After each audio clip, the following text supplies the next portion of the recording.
अब पछताए होत क्या जब चिड़िया चुग गई खेत। इन दिनों ऐसी ही हालत ओम प्रकाश राजभर की है।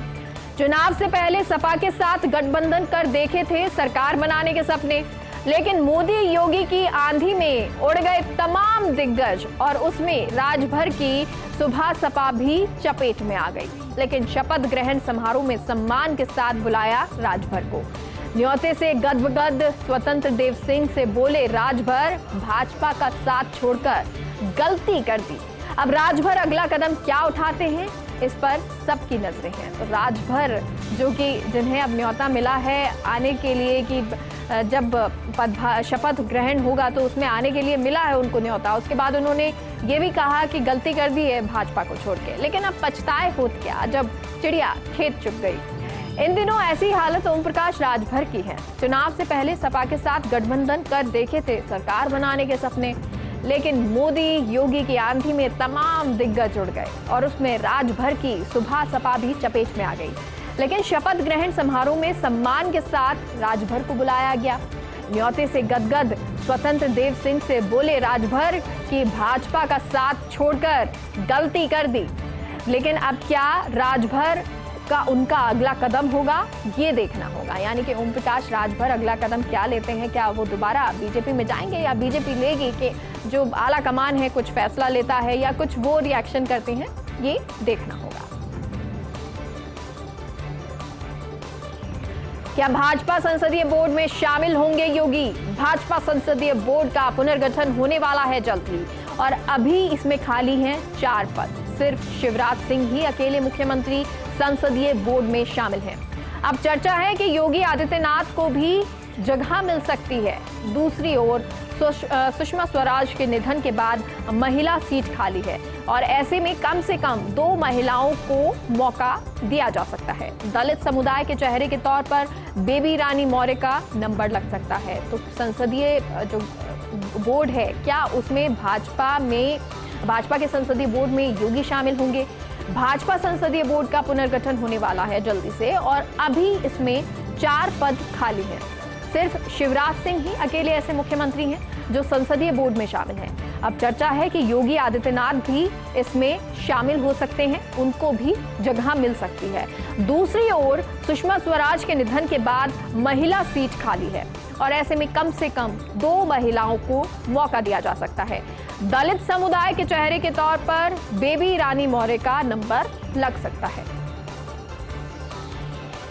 जल है तो कल है। विश्व जल दिवस आज है और दुनिया के लगभग सभी देश जल संकट से त्रस्त हैं। कई देश चला रहे पानी बचाने की मुहिम, लेकिन बढ़ते औद्योगिकीकरण से मुहिम में समस्या आ रही है।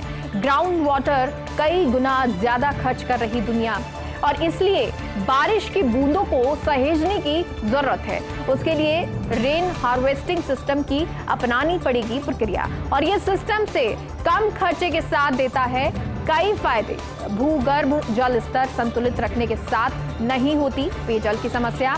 ग्राउंड वाटर के हिसाब से बेहिसाब उपयोग से आने वाले समय में विकट परिस्थितियां हो जाएंगी, यानी कि जो परिस्थितियां हैं वो बदल जाएंगी, परेशानियां आ जाएंगी क्योंकि जल कम होता जाएगा।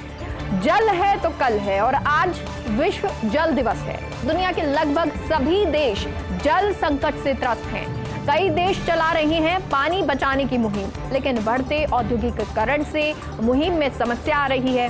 ग्राउंड वाटर कई गुना ज्यादा खर्च कर रही है दुनिया और इसलिए बारिश की बूंदों को सहेजने की जरूरत है। उसके लिए रेन हार्वेस्टिंग सिस्टम की प्रक्रिया को अपनाना पड़ेगा और ये सिस्टम से कम खर्चे के साथ कई फायदे देता है। भूगर्भ जल स्तर संतुलित रखने के साथ नहीं होती पेयजल की समस्या। ग्राउंड वाटर के बेहिसाब उपयोग से आने वाले समय में विकट परिस्थितियां हो जाएंगी।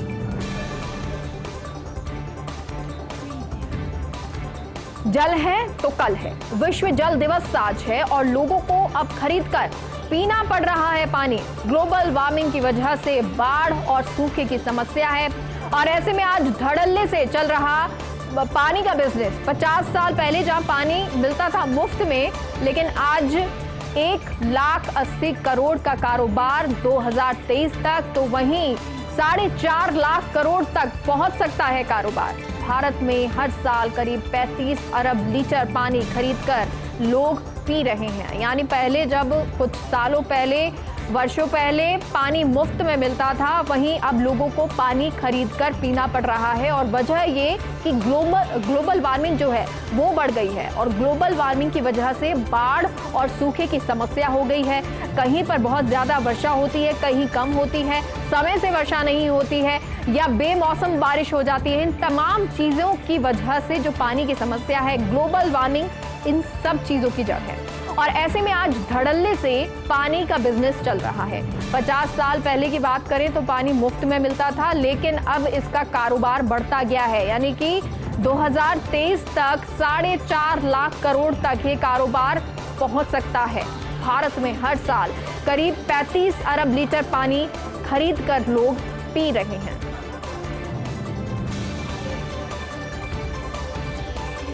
पाकिस्तान में अविश्वास प्रस्ताव को लेकर घमासान। इस बीच पीएम इमरान खान ने की भारतीय सेना की तारीफ और कहा, भारतीय सेना भ्रष्ट नहीं, लोकतांत्रिक तरीके से चुनी सरकार में दखल नहीं होता। इमरान का बयान लिया जा रहा है सेना प्रमुख जनरल बाजवा पर तंज के रूप में।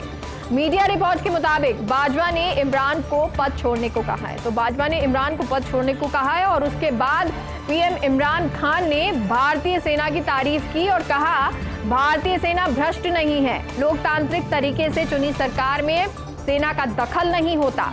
इमरान का ये बयान दिया जा रहा है सेना प्रमुख जनरल बाजवा पर तंज के रूप में। और मीडिया रिपोर्ट के मुताबिक बाजवा ने इमरान को पद छोड़ने को कहा है और उसके बाद इमरान ने इस तरह का बयान दिया है।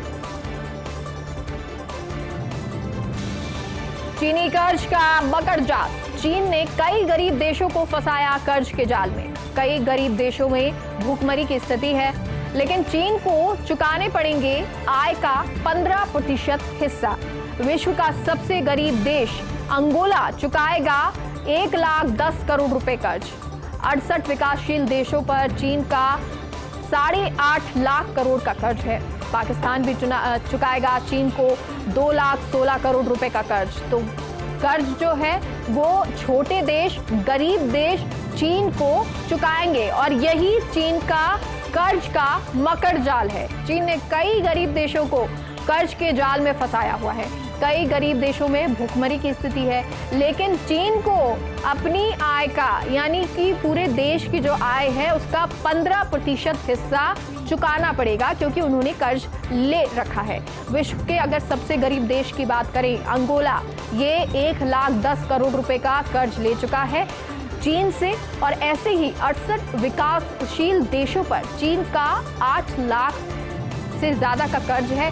कुछ लाख करोड़ में ये पहुंच चुका है जो ये कर्ज। पाकिस्तान की बात करें तो ये भी चीन को 2,16 करोड़ रुपए का कर्ज चुकाएगा।